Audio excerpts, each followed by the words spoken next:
Why should you be the next mayor of Colorado Springs? Should I give you the honest answer, or tell you I can brush my teeth and comb my hair at the same time? I'd prefer both answers.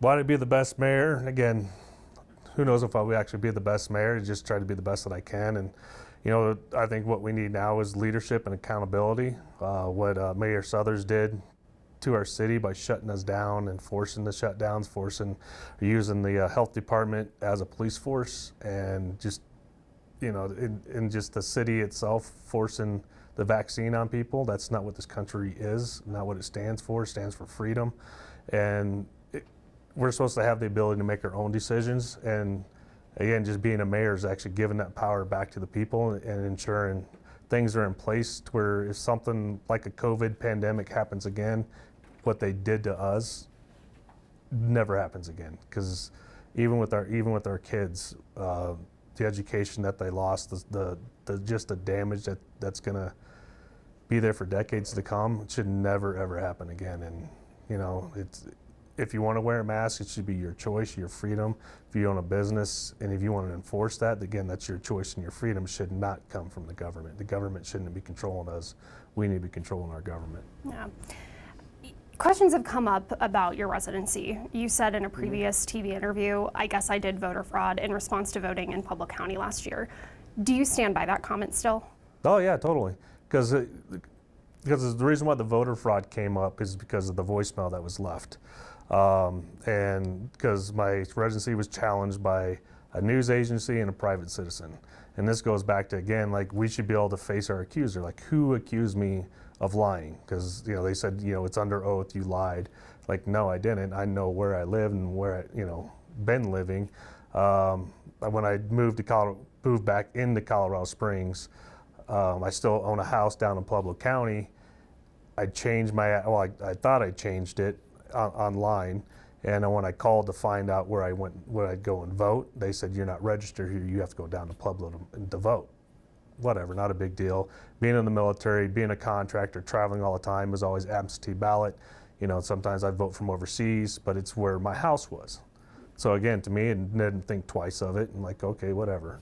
So I went down there, and that's when I voted. So if they want to get me for anything, again, I'd say it'd be voter fraud, but you have to be malice and deliberately give them false information, which I never did. And did you know that state law allows you to change your voter registration information up until Election Day? I do now. You list 7 priorities on your website. First priority is emergency management and fire evacuation. What needs to change in that realm?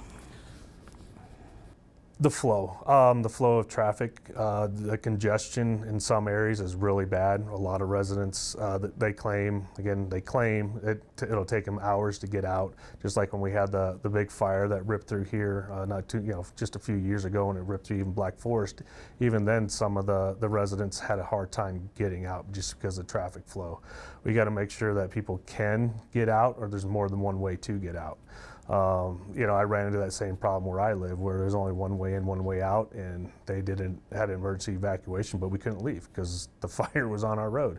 So it's just, for the emergency management, just making sure that developers are looking into that, because even if some firefighters or police got to get somewhere, they need multiple avenues to get into a location. And just the riots, that's prime example. I mean, if they're blocking one entrance to a neighborhood, and you got an emergency on the other side, what are you going to do? So that's one of the biggest things. And if you got more flows, you got more protection for the city and the citizens. Yeah. Do you agree with the wildfire evacuation plans that have been discussed in the last year in City Council? I gotta be honest, I don't really know the exact plans that have been discussed, but while they discuss them, they should be implementing them. That's the thing with a lot of the candidates who have been in there, is like, they can come now, they say, oh, now we can fix it. If I become mayor, I can do this. Well, why weren't you doing it before? Why are you just sitting back and discussing things? It's like, you wait for all the information on the inside. Why wouldn't you do it then? I just don't understand that. And again, just coming back from my background, when you see an issue, especially when it comes to safety, you fix it. You don't wait. You come up and you just do it. That's the biggest thing for me, and that's what the city needs. They don't need people to just sit there and just talk about things. They need people who actually can implement it and do it. Yeah. What do you mean by more support for local first responders? Just giving them the moral support and knowing that we have their back, even if I'll say like the cops who were being charged with, I can't remember the gentleman's name, that he had a gun in his pants, was trying to pull it out, and the cops ended up shooting him in the back. It seemed like the city, instead of standing behind those officers until they're even proven guilty, they just kind of turned their backs on them and just let the media pretty much attack them, bastardize them. But we need to stand up for them, because if we don't stand up for our law enforcement, those are putting their lives on the line for us, who's going to continue to do it? We're 70 officers short. Nobody wants to join. You take their liability away from them. Now they got to, even if they're proved innocent in court, they can still be liable for $25,000 out of their pocket. That's not right. As a city, you're hiring them to do a job. You're putting your faith into them, and they're putting their faith into you to protect them, and we're not doing it just because of a social movement for defund the police, because they think all cops are bad, and they're not. We're humans. You have a split-second decision to make a life decision, and it could be a mistake, it could not. You can train your whole entire life and still make a bad decision, because you only got a split second. And obviously, there are times when cops are bad. First responders, they do the wrong thing, and those are the ones you got to be punished, but you don't blame the whole entire system.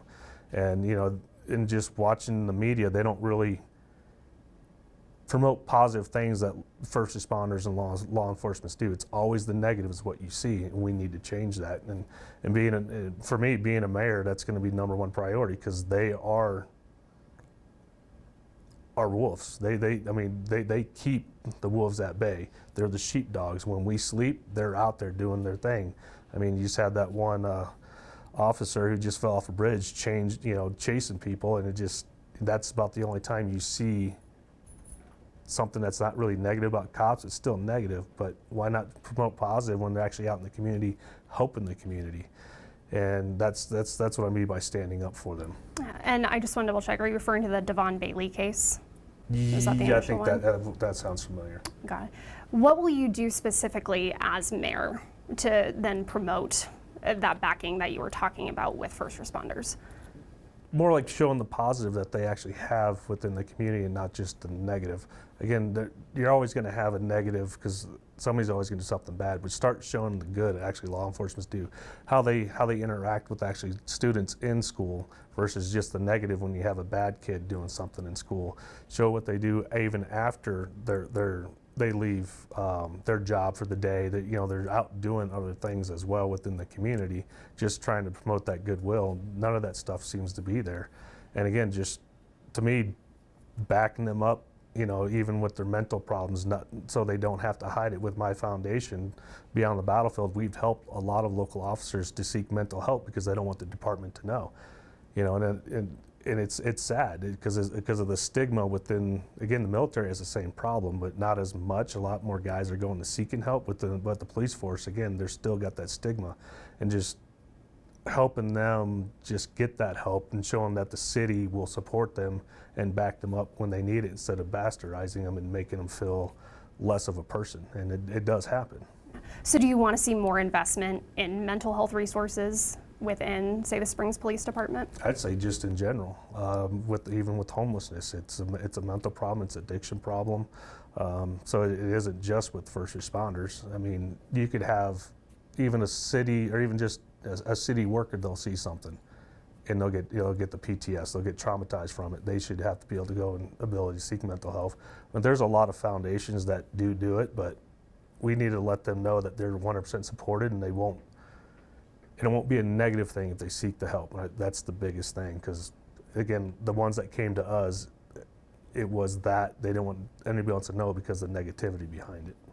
We are actually in the final few seconds here of this interview, so I'm going to give you an opportunity to share anything with our viewers that you want them to know ahead of the election. Right now, my biggest thing is going up against a basic establishment. You have one of the, I guess, when I keep hearing, one of the front runners. He's the supervisor for Runbeck, which is the ballot. The wife is a county commissioner, which again, they voted. they contracted with Runbeck, and now he's also the city council and he's running for mayor. There's a lot of conflict of interest, and people always worry about the establishment keep coming and keep coming back. Even if you don't vote for me, vote for somebody new. Vote for a new face, get new ideas, and get new thinkers in there. You know, knowing what, you know, again, what these other career politicians know, other people can learn it. They sound good. They're very well polished. I'm not very well polished, but getting into somewhere and figuring things out, that's what I did for the last, since I was 19 years old. I mean, you know, I've been a leader since I was 19. I never followed, I always led. And that's what I think we truly need is people who can find solutions to the problems.